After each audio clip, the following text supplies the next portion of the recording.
My parents got divorced when I was 7, and my mom went back to college to get her degree, and my sisters were older, so I got babysat by nuns. I went to like a convent, I guess, but it looked like a Victorian house or something where nuns were, and they had daycare. And I've since met amazing nuns. These were not them, these were cunts.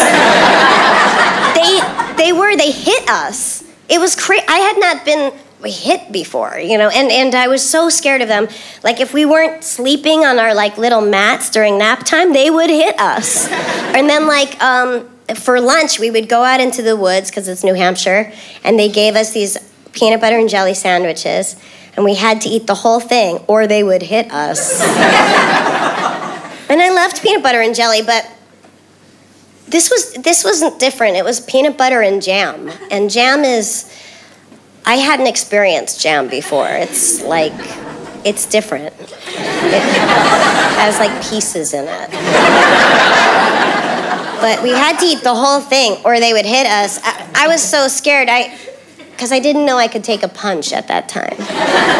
And okay, wait, put a pin in that. Put a pin in that while I tell you something.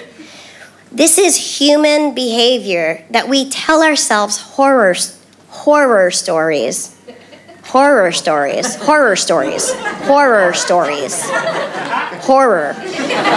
stories. We tell ourselves, I said it too many times.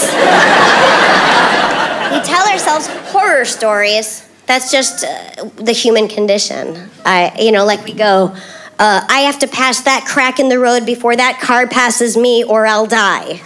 That wasn't just you, that's everybody. Everybody does that. My therapist says it's how we deal with mortality. So I was eating this peanut butter and jam sandwich, and I was telling myself horror stories. And the horror story was this jam